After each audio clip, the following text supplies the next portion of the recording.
இயேசு கிறிஸ்துவின் நாமத்தில் உங்கள் யாவரையும் அன்போடு கூட வாழ்த்துகிறேன். இன்றைக்கு நாம் தியானிக்க போகிற தலைப்பு ஆவிக்குரிய வெற்றியின் ரகசியம், the secret of spiritual victory. வசனம் 2 கொரிந்தியர் 10:5.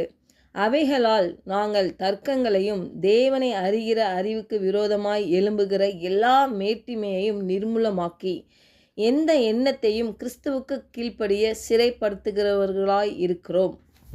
பாருங்க, இந்த வசனம் பவுல் கொரிந்திய சபைக்கு எழுதிய இந்த நிருபத்தில் சுவிசேஷத்துக்கு எதிராக எழுந்த தவறான போதனைகளையும் மனித பெருமையையும் எதிர்த்து இந்த விசுவாசிகள் ஆவிக்குரிய ஆயுதங்களால் வெற்றி பெற வேண்டும் என்று சொல்லிக் கொடுக்கிறார். இந்த போராட்டம் மனிதர்களுக்கு எதிரானது அல்ல, இது மனதில் எழும்பும் பொய்யான எண்ணங்கள் மற்றும் தேவனுடைய சத்தியத்திற்கு எதிரான கோட்டைகளுக்கு எதிரானது. இந்த வசனத்தை நான் டிபிடி மொழியாக்கத்தில் நான் படிக்கிறேன்.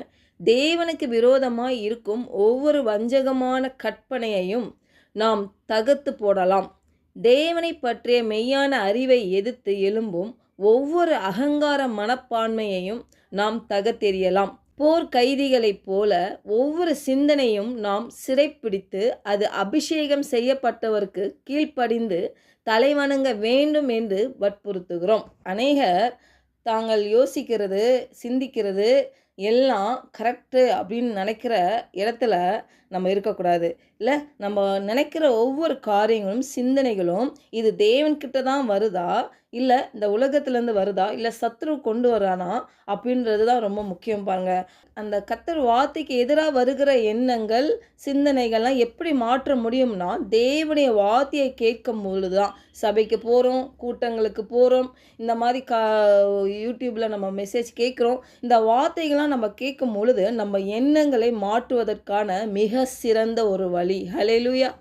பாருங்க, எபேசியர் 6:12, ஏனெனில் மாம்சத்தோடும் இரத்தத்தோடும் அல்ல, துரைத்தனங்களோடும் அதிகாரங்களோடும் இப்பிரபஞ்சத்தின் அந்தகார லோகாதிபதிகளோடும் வான மண்டலங்களிலுள்ள பொல்லாத ஆவிகளின் சேனைகளோடும் நமக்கு போராட்டம் உண்டு.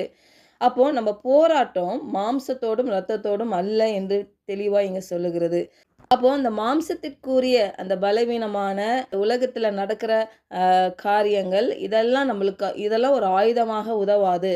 அப்போ எது நம்மளுக்கு ஆயுதமாக இருக்குன்னா தேவனால் வல்லமையூட்டப்பட்ட அந்த ஆயுதங்கள் நமக்கு தேவை. அந்த ஆயுதத்தை வைத்து தான் இந்த அரண்களை நாம் நிர்மூலமாக்க முடியும். அப்போ தேவனுடைய சித்தத்தை எதிர்க்கும் எதையுமே நாம் தகர்க்க வேண்டும். இங்கே பவுல் குறிப்பாக சொல்லுகிற ஒரு காரியம், மனதிற்குள் நடக்கும் யுத்தத்தை அவர் சொல்லுகிறார். இது அகங்காரமான கலகத்தனமான எண்ணங்களுக்கு மனப்பான்மைகளுக்கும் எதிராகவும் தேவனை பற்றிய அந்த மெய்யான அந்த அறிவுக்கு எதிரான ஒவ்வொரு மேன்மையான காரியத்திற்கும் எதிராகவும் நடக்கிறதாம். பாருங்க, சுலபமாக சொல்ல போனால் கீழ்ப்படியாத ஒவ்வொரு அந்த சிந்தனையும் கிறிஸ்துவுக்கு கீழ்ப்படிய செய்வதே இதோடைய நோக்கம். 2 கொரிந்தியர் 10:3-4 பார்க்கலாம். பாருங்களேன், நாங்கள் மாம்சத்தில் நடக்கிறவர்களாய் இருந்தும் மாம்சத்தின்படி போர் செய்கிறவர் அல்ல. எங்களுடைய போர் ஆயுதங்கள் மாம்சத்துக்கு ஏற்றவைகளாய் இராமல் அரண்களை நிர்மூலமாக்குகிறதற்கு தேவ பலம் உள்ளவைகளாய் இருக்கிறது.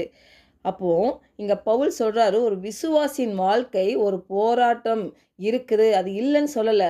ஆனால் அந்த போராட்டம் மனிதர்களுக்கு எதிரானது அல்ல என்று தெளிவாக சொல்லுகிறார். அப்போ இப்போ இருக்கிற சூழ்நிலையில் நம்ம போராட்டம் எப்படி நம்ம போராடி கொண்டிருக்கிறோம், அந்த மனிதர்களோடு தான் போராடி கொண்டிருக்கிறோம். ஆனால் உண்மையாக தேவனுடைய பிள்ளைகள், தேவன் வசனத்தை அறிந்தவர்கள் பாருங்கள், புரிந்து கொள்ளுகிற ஒரு காரியம், நம்மளுக்கு போராட்டம் மாம்சத்தோடும் இரத்தத்தோடும் அல்ல.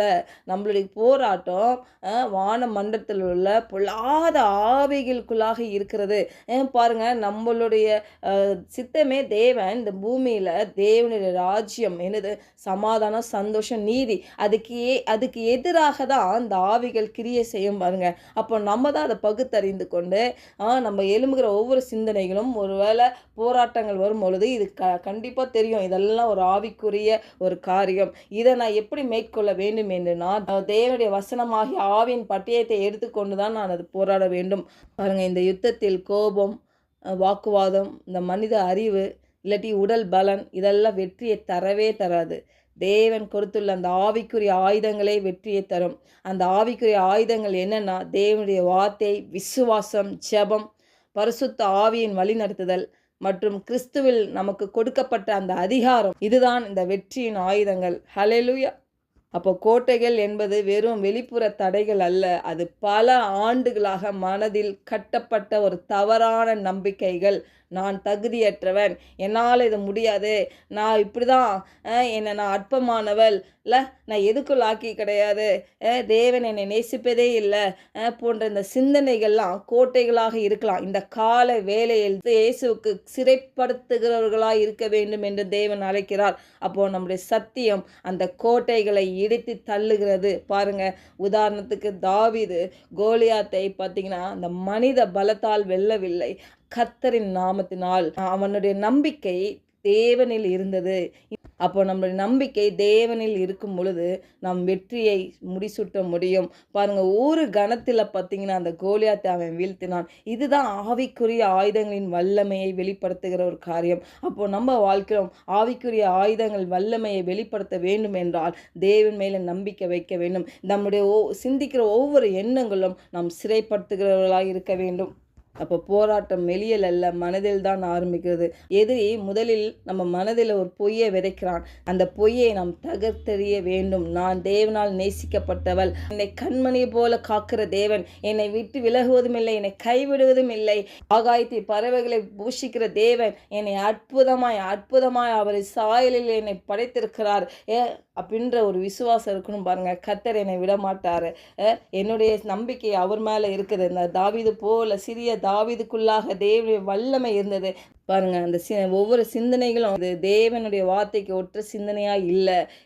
அப்போது அந்த சிந்தனையை எப்படி நிராகரிப்பது மட்டும் போதாது, அதை தேவனுடைய சத்தியத்தினால் நாம் மாற்ற வேண்டும். பாருங்க, நம்ம மனம் நம்மை ஆளக்கூடாது. கிறிஸ்துவே நம் சிந்தனையின் ஆண்டவர். அவருடைய வார்த்தைக்கு ஒத்த சிந்தனைகளை தேர்ந்தெடுத்து வாழும் பொழுது மனம் மாற்றும் வெற்றியும் உண்டாகும். ஹல்லேலூயா. ஜெபிக்கலாம். பரலோக தகப்பனே, இந்த காலை வேளையில் ஆண்டவரே, எங்கள் மனதில் உம்முடைய சத்தியத்துக்கு எதிராக எழும்பும் ஒவ்வொரு பொய்யான சிந்தனையையும் உம்முடைய வார்த்தையால் இடித்து போட எங்களுக்கு கிருபை தாங்கப்பா. எங்கள் சிந்தனைகள் அனைத்தும் ஆண்டவரே கிறிஸ்துவுக்கு கீழ்ப்படியும்படி பரிசுத்த ஆவியினர் எங்களை வழி நடத்துவீராக என்று இயேசுவின் நாமத்தினால ஜெபிக்கிறோம் நல்ல பிதாவே. ஆமென்.